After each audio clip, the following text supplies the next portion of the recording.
Se suponía que la graduación sería el momento en que todo finalmente tuviera sentido, la prueba de que todas esas horas no pagadas, las noches de desvelo y los sacrificios silenciosos me habían ganado un futuro en el negocio de mi familia.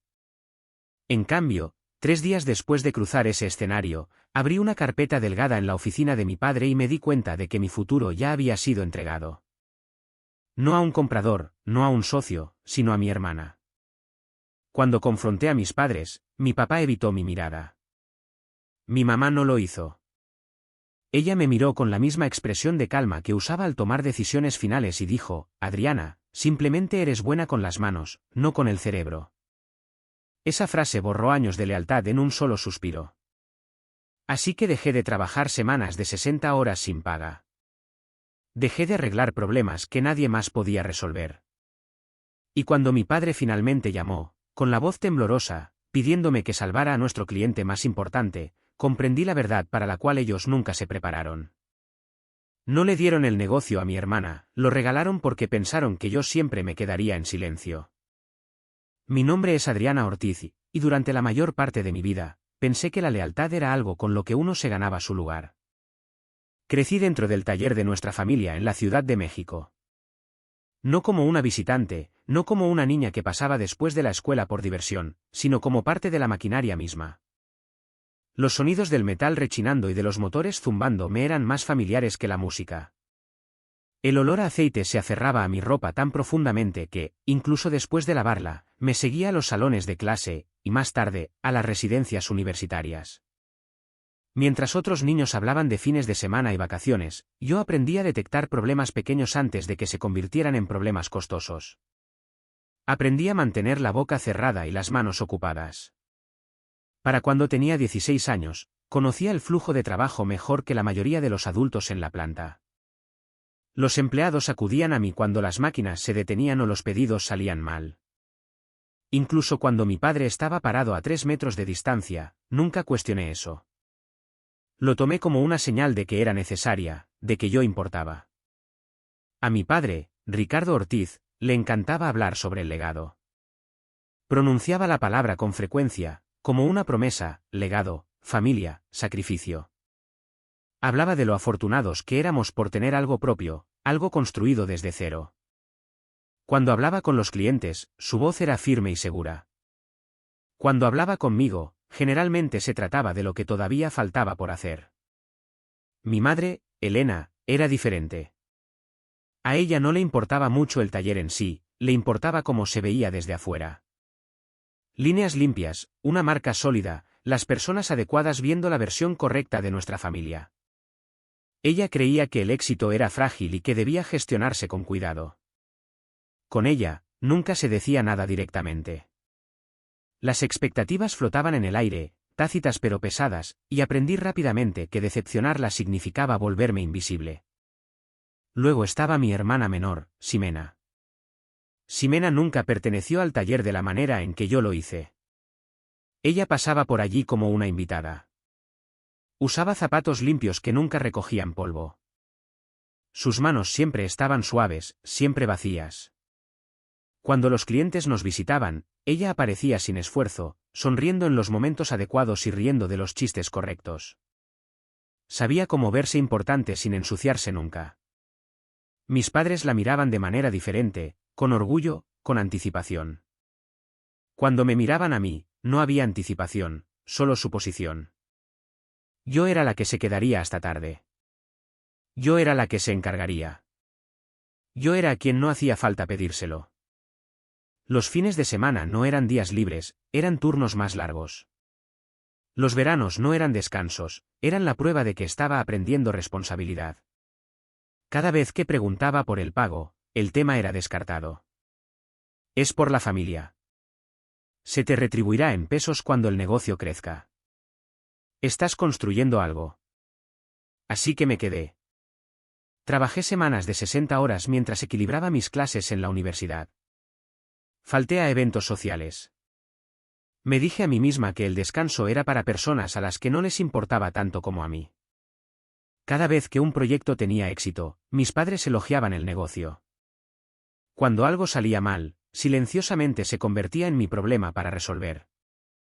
Ximena, mientras tanto, era presentada a los clientes como el futuro. Se sentaba en reuniones a las que yo no era invitada. Hablaba con frases pulidas que yo reconocía de mi madre.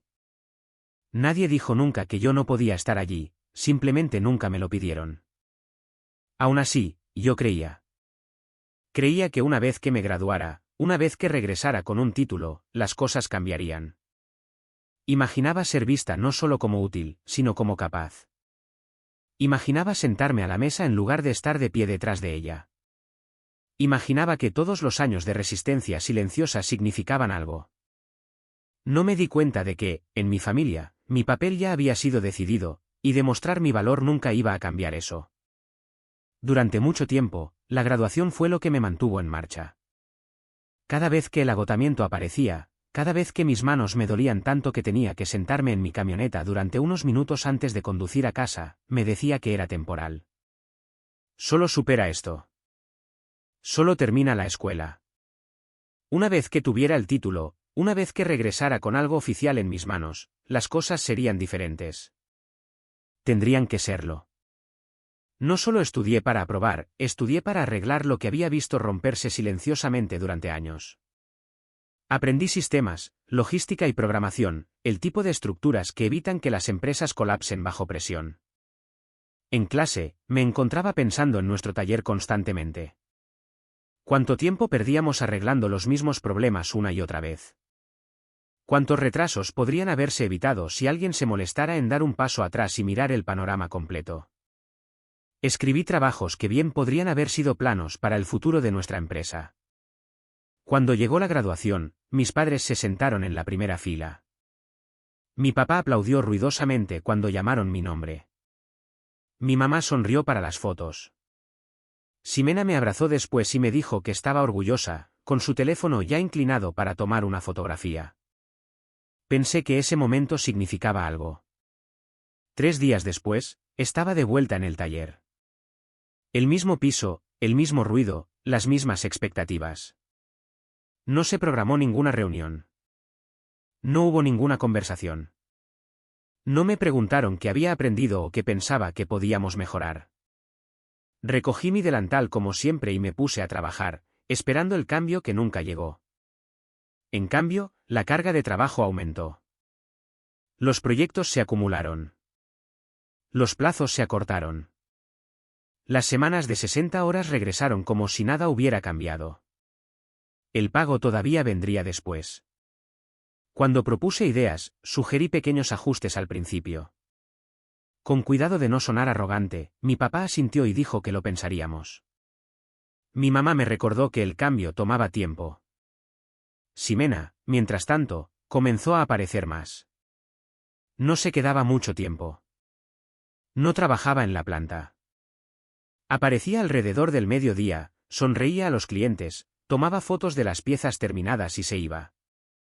Más tarde, veía esas fotos en internet, con leyendas que elogiaban su visión y liderazgo. Mis padres compartían cada una de ellas. La primera vez que realmente me di cuenta de la situación fue durante un problema con un cliente que resolví tarde una noche. Una entrega había salido mal y me quedé hasta casi la medianoche arreglándola. A la mañana siguiente, mi papá le agradeció a Ximena frente al equipo por manejar la situación tan bien. No lo corregí. Me dije a mí misma que era un error. Me dije que el reconocimiento no era importante. Me dije que fuera paciente, pero la paciencia comenzó a sentirse menos como una virtud y más como una trampa. Las reuniones comenzaron a ocurrir sin mí. Nada dramático, solo conversaciones que se detenían cuando yo entraba, decisiones ya tomadas para cuando me enteraba de ellas. Los correos electrónicos en los que solía estar copiada llegaban después del hecho, si es que llegaban. El nombre de Ximena aparecía con más frecuencia en lugares donde el mío nunca estaba. Lo sentí antes de entenderlo. Algo estaba cambiando de manera silenciosa y deliberada, y yo estaba parada en medio de ello todavía trabajando, todavía dando, todavía esperando mientras el futuro que pensaba haberme ganado se moldeaba sin mí. Al principio, pensé que lo estaba imaginando, que tal vez el agotamiento me estaba volviendo sensible. Que tal vez así era como se veía el crecimiento, más responsabilidad, menos reafirmación. Me dije que las familias no conspiraban contra los suyos. No apartaban silenciosamente a alguien después de tomar todo lo que tenía para dar. Pero las señales seguían acumulándose. Las conversaciones se detenían cuando yo entraba en una habitación y luego se reanudaban más tarde a puerta cerrada. Las llamadas de los proveedores que solían llegar directamente a mí, de repente eran desviadas a través de la oficina. Los correos electrónicos de los clientes quedaban sin respuesta hasta que Ximena respondía con mensajes cuidadosamente redactados que sonaban impresionantes pero decían muy poco. Cuando surgían problemas, todavía encontraban el camino hacia mí, pero sin reconocimiento, sin crédito, sin discusión. Empecé a notar con qué frecuencia mi nombre no aparecía. Primero fue en las cosas pequeñas, invitaciones de calendario que nunca llegaban, discusiones de estrategia de las que me enteraba después de que se finalizaban las decisiones, archivos que antes se compartían abiertamente y ahora estaban etiquetados como internos. Nadie me dijo que estaba excluida, simplemente ya no se me consideraba necesaria para ser incluida. La noche en que todo finalmente encajó, el taller estaba inusualmente silencioso. La mayor parte del equipo se había ido temprano después de una gran entrega, y el zumbido de las máquinas se sentía más fuerte en el espacio vacío. Mi papá me había pedido que buscara unos documentos de seguros antes de irme, algo rutinario que había hecho 100 veces. Sabía exactamente dónde guardaba los documentos. Al abrir el archivador, unas cuantas carpetas se deslizaron hacia adelante. Una de ellas se detuvo a la mitad. Una etiqueta limpia y mecanografiada llamó mi atención: planificación interna. Me dije a mí misma que no mirara. Me quedé allí parada durante un largo momento, con la mano apoyada en el borde del cajón y el corazón latiendo más fuerte de lo que debería. No estaba husmeando, razoné. Ya se me confiaba todo lo demás. Fuera lo que fuese, no podía importar tanto. La abrí de todos modos. Al principio, las palabras se nublaron. Mis ojos recorrieron la página sin entender, de la misma manera en que uno lee algo para lo que no está preparado emocionalmente para procesar. Luego, ciertas frases comenzaron a resaltar: estructura de propiedad, cronograma de transición, realineación del liderazgo. El nombre de Ximena aparecía una y otra vez. El mío aparecía una vez, bajo una sección titulada Fase de eliminación del rol de apoyo. Lo leí de nuevo, esta vez más despacio, esperando haber entendido mal. No fue así. Esto no era un borrador. No era una posibilidad. Era un plan, detallado, deliberado y ya en marcha. Fechas, responsabilidades y un futuro trazado cuidadosamente conmigo, colocada exactamente donde ellos querían que estuviera: útil, silenciosa y temporal. El aire en la habitación se sintió más pesado. Las luces zumbaban sobre mí, de repente demasiado fuertes. Cerré la carpeta y la puse exactamente donde había estado, con las manos temblando a pesar de mis esfuerzos por mantener la calma. Fue entonces cuando la verdad finalmente se asentó. No me estaban pasando por alto. No me estaban infravalorando por accidente. Me estaban borrando a propósito. Me fui a casa esa noche y me quedé despierta mirando el techo, repasando cada conversación que había tenido con mis padres. Cada vez que me decían que fuera paciente. Cada vez que me pedían ayuda solo un poco más. Todo encajaba de manera demasiado perfecta para ignorarlo. Por la mañana, algo dentro de mí había cambiado. No era ira, no todavía. Era algo más silencioso, más pesado. La creencia de que si trabajaba lo suficientemente duro, eventualmente sería elegida, había desaparecido. A la mañana siguiente, volví al trabajo como si nada hubiera pasado.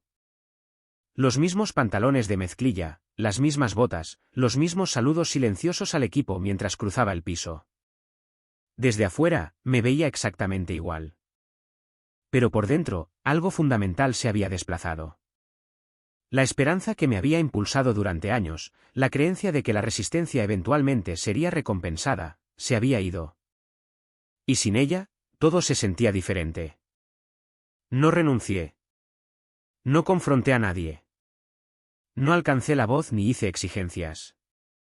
Simplemente dejé de cargar con lo que nunca fue mío para cargar. Cuando el reloj marcó el final del día, limpié mi estación, apagué la luz sobre mi banco y me fui.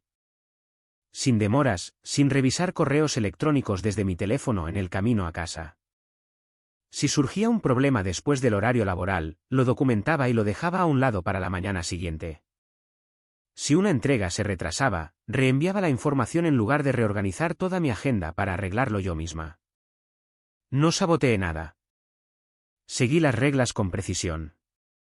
Al principio, nadie se dio cuenta. Los sistemas que había construido durante años no colapsaron de inmediato. Se estiraron. Absorbieron la tensión como siempre lo habían hecho porque yo los había diseñado así. Pero sin mí interviniendo constantemente para suavizar las asperezas, pequeñas ineficiencias comenzaron a mostrarse. Un proveedor llamó pidiendo aclaraciones sobre especificaciones que yo solía manejar, dirigí la llamada a la oficina. Un cliente envió un correo electrónico tarde una noche con preguntas técnicas, respondí cortésmente a la mañana siguiente e incluí a la gerencia en lugar de responder directamente. Las reuniones se hicieron más largas. Las decisiones se estancaron. Observé desde la barrera cómo problemas que solía resolver en minutos se convertían en discusiones de una hora. Era incómodo ser testigo de ello. Estas eran personas que respetaba, trabajadores que habían estado a mi lado durante años. La culpa aparecía en los momentos de silencio, tentándome a retomar mi antiguo papel para arreglar las cosas antes de que alguien sintiera el impacto. Pero me recordaba a mí misma la carpeta, el plan y el hecho de que el sistema había sido construido para funcionar sobre mi silencio. Si seguía amortiguando las consecuencias, nada cambiaría jamás. Fuera del taller, algo inesperado comenzó a suceder. Un proveedor con el que había trabajado durante años me apartó durante una recogida rutinaria. ¿Todavía planeas quedarte a largo plazo?, preguntó casualmente. Cuando vacilé, asintió como si ya conociera la respuesta. Hagas lo que hagas, dijo, eres buena. La gente lo nota. Unos días después, un cliente me envió un correo electrónico por privado, agradeciéndome por un proyecto reciente y preguntándome si alguna vez consideraría trabajar de forma independiente. No respondí de inmediato. No estaba lista todavía. Pero por primera vez desde la graduación, me permití considerar la posibilidad de que mi futuro no tenía por qué existir dentro de un lugar que ya había decidido que yo no pertenecía. Y justo cuando ese pensamiento se asentó, mi teléfono sonó. El nombre de mi padre iluminó la pantalla. Mi padre no solía llamarme directamente durante las horas de trabajo, así que cuando su nombre apareció en mi teléfono, supe que algo andaba mal. Adriana, dijo en cuanto respondí. Su voz era tensa, controlada, pero forzada. Tenemos una situación. Me apoyé contra mi camioneta, con el motor todavía apagado, viendo el polvo flotar a través de las puertas abiertas del taller. Durante años, ese sonido, el zumbido bajo de las máquinas, el raspado de las herramientas se había sentido como mi hogar. ¿Qué clase de situación?, pregunté. Nuestro cliente más importante tiene preocupaciones, dijo. Están haciendo preguntas, técnicas, cosas que normalmente solo tú manejas. Esperé. Preguntaron específicamente por ti, añadió en voz baja. Por un momento, no dije nada. No estaba tratando de demostrar nada. Estaba escuchando la forma en que su voz cambiaba cuando necesitaba algo de mí, el pánico que intentaba y no lograba ocultar. He documentado todo, dije finalmente. Todo está en el sistema compartido. Hubo una pausa, luego una exhalación aguda. Ellos no quieren documentos, dijo mi papá. Quieren tranquilidad. ¿Tranquilidad? La palabra casi me hizo reír. Te devolveré la llamada, dije, y terminé la llamada antes de que pudiera decir más. Esa noche era nuestra cena familiar regular. La misma casa en la que crecí. La misma mesa, pulida hasta que reflejaba las cálidas luces del techo. Normalmente, yo llegaba temprano para ayudar. Esa noche, llegué exactamente a tiempo. Mi mamá, Elena, estaba acomodando los platos cuando entré. Miró hacia arriba, sonrió brevemente y luego volvió a bajar la mirada, ajustando una servilleta que no necesitaba ajuste. Mi hermana, Ximena, llegó después, perfectamente arreglada, con el teléfono ya en la mano. Mi papá la siguió, cargando una botella de vino como si nada en el mundo estuviera mal. Nos sentamos. Hubo una charla trivial. Ximena mencionó una publicación reciente que había funcionado bien. Mi mamá asintió con aprobación. Mi papá comentó sobre el clima. Todo se sentía ensayado, como una escena que habían practicado sin mí. Metí la mano en mi bolso y coloqué una carpeta delgada en el centro de la mesa. Nadie la tocó. ¿Qué es eso?, preguntó mi papá. ¿Sabes lo que es?, dije. La mano de mi mamá se detuvo. Los ojos de Ximena se dirigieron a la carpeta y luego volvieron a su teléfono. La abrí en la página que había memorizado y la deslicé más cerca de ellos. Encontré esto por accidente, dije con calma. Pero explica mucho. Mi papá se inclinó hacia adelante, leyendo. Su mandíbula se tensó. Mi mamá no miró la página, me miró a mí. Esto es planificación empresarial, dijo con calma. No debías verlo todavía. Todavía, repetí. Así que hubo un momento en el que planearon decirme que me estaban eliminando gradualmente. Ximena finalmente levantó la vista. Estás exagerando, dijo, su tono ligero, casi aburrido. Es solo estructura.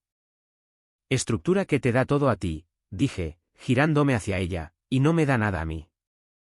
Mi papá abrió la boca, luego la cerró de nuevo. Mi mamá suspiró, un sonido cargado de una decepción ensayada. Adriana, dijo, siempre has sido buena con las manos. Esa es tu fuerza. Pero el liderazgo requiere un tipo diferente de mente. Ahí estaba. La frase que había escuchado en pedazos toda mi vida, finalmente dicha sin suavizantes. ¿Quieres decir que soy útil?, dije lentamente, pero no digna.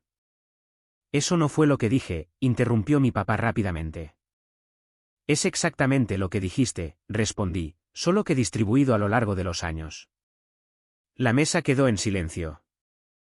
Luego, el teléfono de mi papá vibró. Miró la pantalla, frunció el ceño y se puso de pie. Tengo que contestar esto. Se alejó, bajando la voz mientras respondía.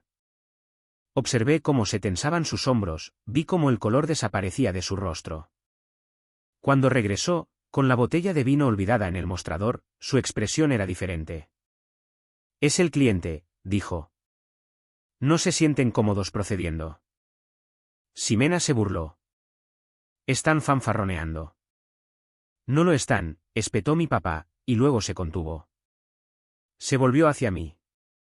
Están preguntando por ti. Dijeron que si no estás involucrada, lo reconsiderarán. Lo miré a los ojos. Te lo dije, todo lo que necesitan está documentado. No quieren documentos, dijo. Quieren a la persona en la que confían. Mi mamá miró entre nosotros, la confusión asomando en su rostro. ¿Qué significa eso? Significa, dije en voz baja, que la relación era conmigo. No con la marca, no con la imagen. Conmigo. Ximena se rió, de forma aguda e incrédula. Eso es ridículo. Ellos trabajan con quien cumple, respondí. ¿Quién responde a sus llamadas por la noche? ¿Quién arregla las cosas antes de que se conviertan en problemas? Mi papá se frotó la frente. Adriana, necesitamos que intervengas solo esta vez. La ironía casi me hizo sonreír. ¿Y después de que arregle esto, pregunté, vuelvo a ser eliminada gradualmente? Podemos volver a examinar las cosas, dijo débilmente. Mi mamá se inclinó hacia adelante. Estás siendo egoísta. Esto nos afecta a todos. No, dije con calma. Esto afecta al sistema que ustedes construyeron. Otro vibrido. Mi papá revisó su teléfono otra vez. Su mano temblaba. Se están retirando, dijo. Efectivamente de inmediato. Ximena se puso de pie. Eso es imposible. Enviaron el aviso, respondió él. Terminaron. La habitación se sintió más pequeña, el aire más pesado. Mi papá me miró como si me estuviera viendo claramente por primera vez, y demasiado tarde. Podrías detener esto, dijo. Negué con la cabeza. No, respondí. No podría. Ya no. El silencio que siguió no fue ruidoso, fue final. No salí de esa casa enojada. Eso me sorprendió incluso a mí. Recogí la carpeta, la deslicé de nuevo en mi bolso y me levanté lentamente. Mi papá extendió la mano como si quisiera detenerme, luego vaciló, con la mano suspendida en el aire antes de dejarla caer a su costado. Nadie me siguió hasta la puerta. Nadie se disculpó. Nadie intentó explicar. Ese silencio me dijo todo lo que necesitaba saber. A la mañana siguiente, no me presenté en el taller. En cambio, me senté a la mesa de mi cocina con un cuaderno y escribí cada responsabilidad que había absorbido silenciosamente a lo largo de los años: relaciones con los clientes, supervisión técnica, reparaciones de emergencia, resolución de problemas fuera de horario. La lista era más larga de lo que esperaba. Verla plasmada en tinta hizo que mi pecho se apretara, no de orgullo, sino de claridad. Al mediodía, mi teléfono empezó a sonar. Primero mi papá, luego mi mamá, luego Ximena. Dejé que cada llamada se fuera al buzón de voz. Cuando finalmente respondí, no fue con emoción, fue con estructura. Envié un correo electrónico corto, profesional y tranquilo. Expliqué que, de manera inmediata, ya no proporcionaría mano de obra no remunerada, consultoría informal o apoyo de emergencia. Cualquier participación futura requeriría un acuerdo por escrito que detallara la compensación de 18.000 pesos por hora de asesoría, la autoridad y el alcance de la responsabilidad. Nada dramático, nada amenazante, solo límites. Mi mamá respondió primero. Dijo que estaba siendo fría, que estaba destrozando a la familia, que estaba eligiendo el dinero por encima de la lealtad. No discutí. Reenvié su respuesta a mi abogado. Porque esta era la verdad que había evitado durante años: la lealtad sin protección no es amor, es exposición. Y yo había estado expuesta durante mucho tiempo. Durante los días siguientes, las consecuencias se extendieron. Los proveedores comenzaron a pedir confirmaciones que nadie podía dar. Los clientes solicitaron reuniones que seguían posponiéndose. Los correos electrónicos internos se volvieron más largos, más frenéticos. El sistema que yo había apoyado silenciosamente no colapsó de golpe. Se estancó, se tensó y comenzó a mostrar exactamente cuánto había dependido de alguien a quien se negaban a reconocer. Mi papá llamó de nuevo, esta vez más calmado, más medido. Hablemos, dijo. Podemos resolver algo. Podemos, acepté, a través de abogados. Eso terminó la llamada. Terminé de documentar todo con lo que ya me había comprometido, de forma limpia, cuidadosa y responsable. No dejé caos a mi espalda, dejé claridad. Y cuando mi entrega final estuvo completa, me alejé sin dar portazos ni quemar puentes, simplemente cerrando uno. Por primera vez desde la graduación, mis días estaban tranquilos, inquietantes al principio, luego pacíficos. Dormí toda la noche. Comí sin revisar mi teléfono. Sentí que mis hombros bajaban, la tensión desaparecía lentamente de un cuerpo que había estado en guardia durante años. No gané nada de mi familia, pero recuperé algo mucho más importante: mi tiempo, mi agencia y el derecho a decidir qué daría y qué dejaría de regalar. La tranquilidad no duró para siempre. Aproximadamente una semana después de que me alejé por completo, llegó un correo electrónico de un nombre que reconocía pero con el que nunca había hablado fuera del trabajo: Laura Benavides. Era alguien con quien solo había tratado profesionalmente, alguien que había observado cómo manejaba los problemas sin conocer nunca la historia completa detrás de ellos. No preguntó por mi familia. No preguntó por las consecuencias. Preguntó por mi disponibilidad. Nos reunimos para tomar un café un martes por la mañana. Sin el ruido del taller, sin urgencia, sin expectativas de que demostrara mi lealtad antes de ser tomada en serio. Ella escuchó mientras yo explicaba lo que hacía, cómo pensaba y cómo abordaba sistemas que ya estaban bajo presión. Cuando terminé, asintió una vez y dijo algo tan simple que casi me toma por sorpresa: eso es exactamente lo que necesitamos. Los términos eran claros: pago justo en pesos mexicanos, autoridad definida, límites reales. Sin emergencias nocturnas disfrazadas de favores, sin promesas vagas sobre un algún día. Todo estaba escrito. Todo era respetado. Por primera vez en mi vida adulta, mi calendario sentía que me pertenecía. No me despertaba con pavor en el pecho. No me sentía culpable por salir del trabajo a tiempo. Noté cosas que no había notado en años, cuán tranquilas podían ser las mañanas, como la comida sabía mejor cuando se comía despacio, cómo se sentía mi cuerpo cuando no estaba constantemente preparándose para la próxima crisis. Mi teléfono sonaba con menos frecuencia. Cuando lo hacía, yo elegía si responder. Mis padres todavía se ponían en contacto, sus mensajes rodeaban la verdad sin llegar nunca a ella. Mi papá hablaba de arrepentimiento sin nombrarlo. Mi mamá hablaba de la familia sin reconocer el daño. Ximena publicaba más que nunca leyendas seguras, imágenes pulidas, pero algo en ellas se sentía más vacío ahora, más ruidoso, como una reafirmación destinada a ella misma. No respondí, no por despecho, sino por claridad. Me di cuenta de que no necesitaba su reconocimiento para validar lo que ya sabía. Había construido valor silenciosamente durante años. Había sobrevivido a ser ignorada, minimizada y subestimada. Y ahora finalmente estaba en un lugar donde nada de eso me definía. No estaba empezando de nuevo, estaba empezando libre. Solía creer que ser necesaria era lo mismo que ser valorada, que si tan solo trabajaba más duro, me quedaba más tiempo, sacrificaba más, eventualmente alguien me miraría y diría, tú perteneces aquí. Construí todo mi sentido de valor alrededor de esa idea. Incluso cuando seguía costándome el sueño, la paz y la dignidad, alejarme me obligó a ver la verdad. No me iba porque fuera débil, me iba porque finalmente entendía mi valor. Mi familia no colapsó de la noche a la mañana. Se adaptaron lenta y dolorosamente, de maneras que ya no me sentía responsable de gestionar.